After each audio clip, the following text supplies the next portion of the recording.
Halo, selamat sore. Kita bertemu lagi di acara Arang Aktif, yaitu ngobrol tentang arang aktif sebagai obat. Ini sudah acara ke-70 kali ya, ke-70 kali. Kalau 1 tahun ada 52 minggu dan acaranya tiap hari Minggu, maka berarti sudah mendekati 1 tahun, 1,5 tahun ya. Sudah mendekati 1,5 tahun.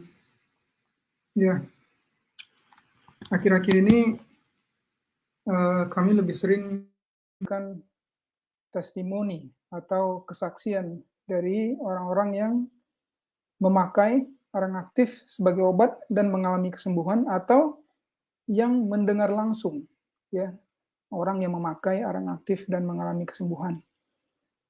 Tentu kesembuhan itu tidak hanya diakibatkan oleh arang aktif ya, ada perbaikan pola hidup di situ ya, dan tentu ada kepercayaan akan kesembuhan.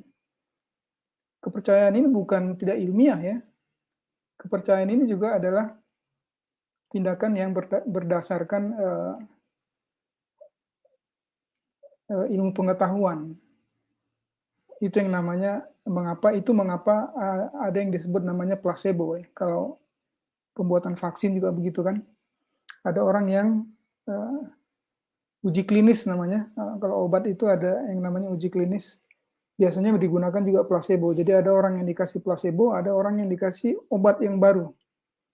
Kalau dua-duanya sembuh, berarti bukan obat yang menyembuhkan, tapi hanya kepercayaan seseorang itu terhadap obat itu. Ya, jadi kepercayaan itu juga penting. Tapi di sini kita sudah membahas mengapa arang aktif itu bisa menyembuhkan. Dan itu bukan sekedar kepercayaan tradisional. Walaupun arang aktif ini digunakan dari zaman dahulu ya, bahkan dari ribuan tahun yang lalu. Tapi mengapa arang aktif menyembuhkan itu bukan hanya berdasarkan kepercayaan tradisional, namun sudah dituliskan atau didukung oleh paper-paper yang ilmiah ya. Dan tidak perlu heran, hanya orang mungkin tidak biasa mendengarnya sebagai obat gitu. Bukan obat, tapi sebagai obat artinya menyembuhkan. Tapi kalau dibilang arang aktif untuk filter air misalnya, itu orang sudah biasa harusnya ya, apalagi yang berada di industri itu atau yang biasa memakainya. Itu membuktikan memang arang aktif itu menyerap atau mengikat bahan-bahan yang tidak baik. Nah, saya tadi sebutkan akhir-akhir ini kami lebih sering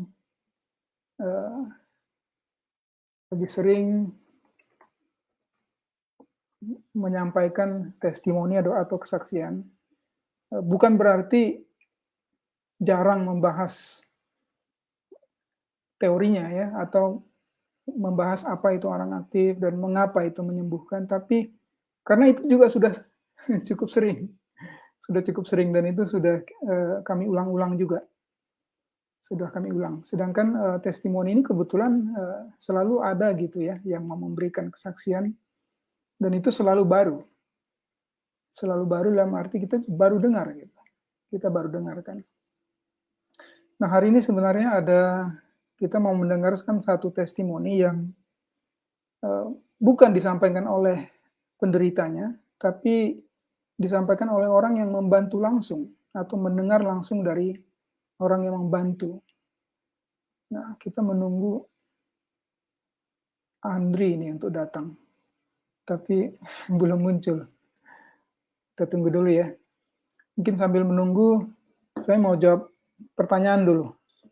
Pertanyaan ini masuk melalui YouTube. Pertanyaan ini masuk melalui YouTube ya, karena acara ini selain live di Facebook juga direkam dan bisa dilihat rekamannya di YouTube dan juga tentu di Facebook. Oke, saya tampilkan pertanyaannya. Kalau misalnya saya minum jam 5 pagi, berarti jam 7 pagi bisa makan, Om? Nah, ini pertanyaan terkait dengan, saya rasa terkait dengan, perkataan yang disampaikan pada acara Arang Aktif Live ini, bahwa sebaiknya bubuk arang aktif yang dicampur dengan air lalu diminum, itu minumnya dipisahkan dengan jam makan ya. Itu terkait itu saya tentunya ya. Mengapa perlu dipisahkan? Walaupun tidak bisa dipastikan, tapi ada kemungkinan arang aktif menyerap, eee, nutrisi ya yang kita yang ada di makanan yang kita makan.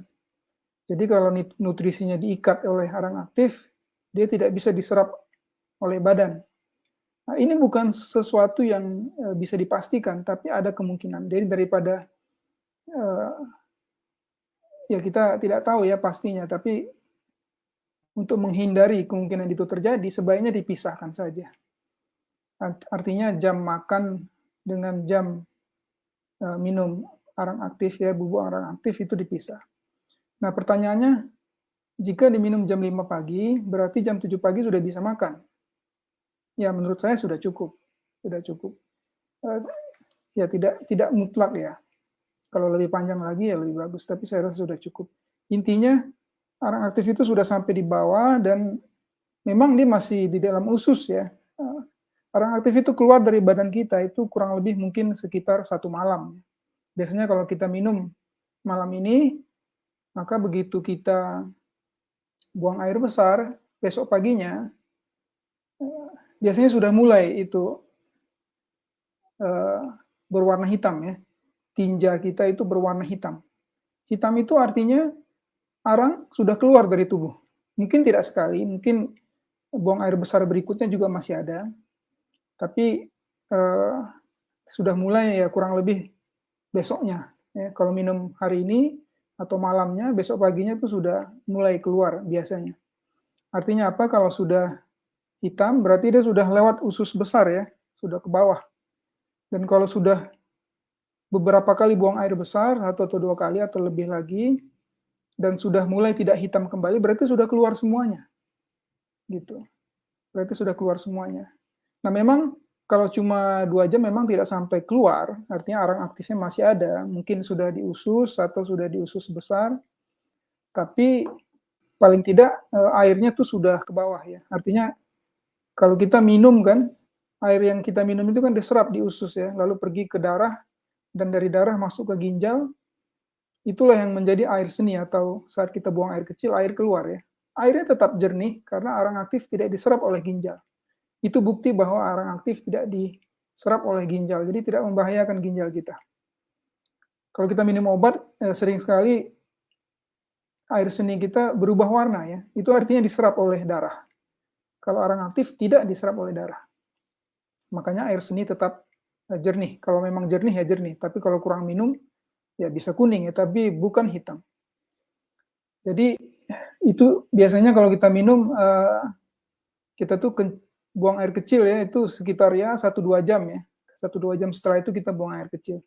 Nah, jadi dia sudah turun ke dalam usus. Nah, itu sebabnya saya mengatakan ya kurang lebih, ya 2 jam ya, 3 jam itu sudah bisa untuk, makan. Oke, itu pertanyaan yang masuk lewat YouTube dan selamat sore udah datang nih. Selamat sore. Datang. Suaranya tapi nggak kedengaran. Oh, Halo halo? halo? Kedengeran?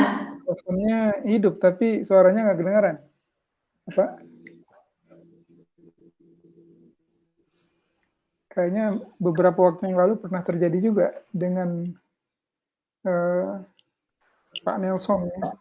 Mungkin bisa coba masuk ulang, kalau nggak bisa juga daripada kita batal, mending saya telepon pakai WhatsApp nanti kalau gagal juga.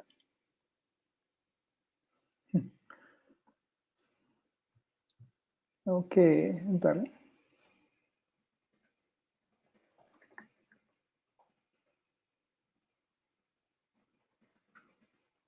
Bentar ya.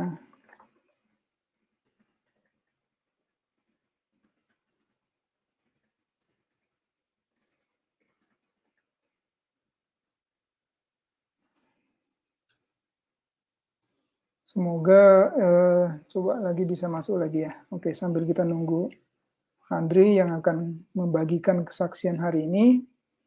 Ya, jadi tadi sudah dijawab mengenai memberikan jarak antara minum arang dengan makan. Ya. Halo,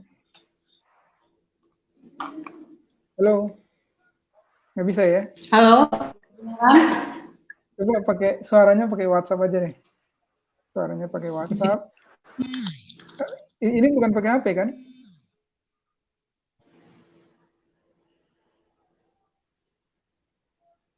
Halo. Halo. Pakai headset aja. Karena ini pakai HP jadi kalau WhatsApp nyambung videonya jadi freeze. Aduh, WhatsApp-nya juga mati. Belum terdengar suaranya. Jadi coba Kenapa ya? saya telepon pakai WhatsApp. Memang kalau pakai WhatsApp videonya jadi mati. Tapi nggak apa-apa, kita dengar suaranya aja. Karena suaranya nggak terdengar kalau pakai ini. Atau mau coba pakai browser lain? Misalnya Chrome atau Udah? nggak dengar. Nggak kedengaran. Biasanya terdengar ya, tapi kali ini nggak kedengaran suaranya.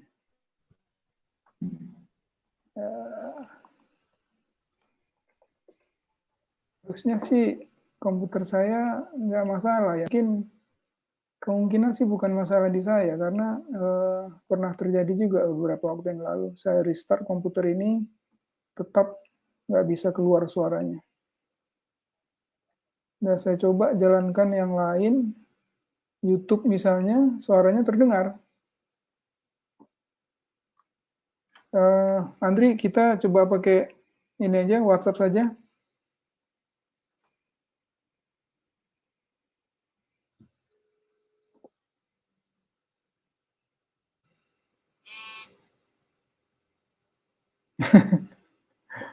Oh, lagi mau dicoba lagi. Oke. Tes? Tes. Sudah? Dengar.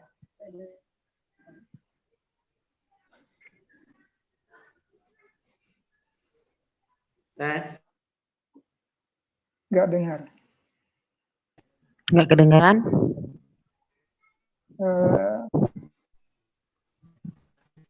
Atau coba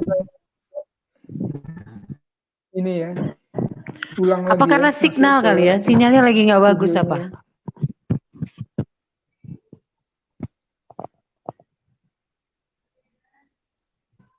Halo. Halo? Suaranya kita Halo? pakai WhatsApp saja.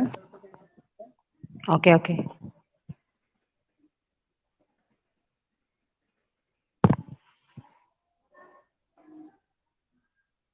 Apa-apa. Suara saya dengar? Halo. Mungkin karena signal kali ya? Signalku lagi nggak bagus apa? Di sini suaranya nggak kedengaran. Nggak kedengaran. Komputer ini sih suaranya keluar, tapi suara dari sini nggak kedengaran.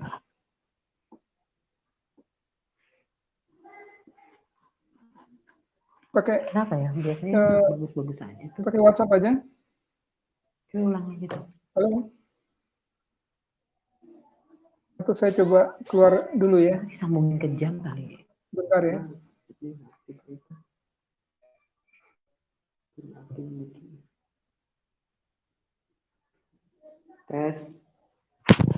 Tes? Halo. Tes? Nggak bisa. Tetap nggak bisa. Sudah kedengeran? Aja. Andri. Coba saya call ya. Suaranya tetap nggak masuk tuh.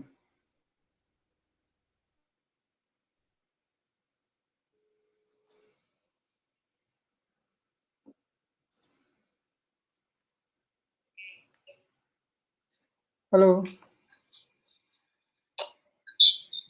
Halo. Bisa kan? Nah, gitu aja. Bisa. Oke. Jadi suaranya lewat sini. Tapi enggak. Memang tidak sempurna suaranya, tapi paling nggak kita bisa dengar lah. Oke. Nah, tadi sudah saya sebutkan ini Andri ada testimoni ya, bukan pengalaman sendiri, tapi pengalaman dari orang yang langsung dibantu oleh suaminya ya, dalam memakai arang aktif untuk mengatasi masalahnya. Mungkin silakan Andri bisa ceritakan masalahnya apa dan bagaimana itu bisa teratasi dengan arang aktif. Baik. Jadi kebetulan harusnya yang suami saya di perjalanan di kapal. Nah, ini adalah pengalaman berada di Papua. Datang seorang ibu luka di payudaranya. Di payudara sebelah kanan ya. Lalu aku datang, itu pertama kali membawa luka yang cukup besar, dan ibu katakan bahwa luka itu dapat dalam waktu 10 minggu. Kenapa? Kecil, luka besar. Sorry, kurang jelas. Lukanya kenapa? Dia mengatakan bahwa luka itu seperti gatal, kemudian kemudian terbuka, kemudian dalam kurun waktu membesar, sebesar kelepek yang besar. Oke, bentar, karena kurang jelas saya ulangi ya. Jadi luka itu tadinya gatal, lalu di ini akhirnya membesar jadi seperti kelereng gitu ya. Dan dalamnya itu satu jari dewasa. Dalamnya? Jadi dalamnya itu satu buah jari. Jadi kebetulan pada saat saya mengarahkan melihat akan luka dan langsung dia mengatakan bahwa itu adalah sorry, bentar, suaranya hilang-hilang. WhatsApp-nya juga suaranya hilang-hilang. Kayaknya koneksi. Sayang banget ya. Jadi dalam 1 minggu dengan gatal, kemudian cerita, dalam kurun waktu 1 minggu lukanya itu kelereng yang besar ya, bukan yang kecil, yang besar, bulat gitu. Lalu kedalaman itu adalah 11 jari kita. Dan itu suami saya adalah seorang dokter. Luka itu dalam kurun waktu memiliki bentuk yang besar dan dalamnya seperti itu. Yang maksud dia adalah luka. Jelas ya? Kurang putus-putus. Aduh sayang banget ya. Oke, mungkin nanti sebaiknya kita rekam aja karena putus-putus ya. Mungkin sedikit aja kita tunjukkan gambarnya dan nanti kita ulang lagi aja ya. Karena putus-putus sulit didengar. Ya mungkin ini ya kita nggak bisa tunjukin gambarnya dengan jelas ya karena ini di bagian payudara ya. Jadi lukanya itu seperti ini, ya lukanya seperti ini. Jadi ya cukup parah ya. Tapi sayangnya, tapi dalam 2 minggu dengan arang aktif ya. Itu diminum? Ditempelkan saja. Oh, ditempelkan sebagai ini ya, kompres arang ya, tapal arang ya. Tapal arang. Oke. Ini sebenarnya testimoni yang sangat-sangat menarik ya. Menarik bukan berarti apa-apa, tapi artinya sesuatu yang kondisinya sudah kita lihat fotonya aja udah lumayan ini ya, mengerikan gitu, udah parah. Tapi karena ini kondisi infrastruktur kita tidak baik hari ini, suara juga tidak terdengar, dan dari Andri putus-putus. Mungkin nanti kita ulang agar jelas gitu, karena sayang kalau tidak tersampaikan dengan baik ya. Oke. Gitu dulu ya. Ya, nanti Ini tidak bisa. ya. Oke, saya rasa begitu dulu. Nanti kita ulang lagi. Semoga Andri ada waktu berikutnya untuk apakah direkam atau kita ulang pada saat kondisi sinyalnya bagus ya. Karena sayang juga kalau nggak kita dengarkan dengan baik ini kesaksiannya. Oke, hari ini segitu dulu. Kita coba lagi berikutnya ya. Di kesempatan berikut. Oke, makasih. Terima kasih. Yuk.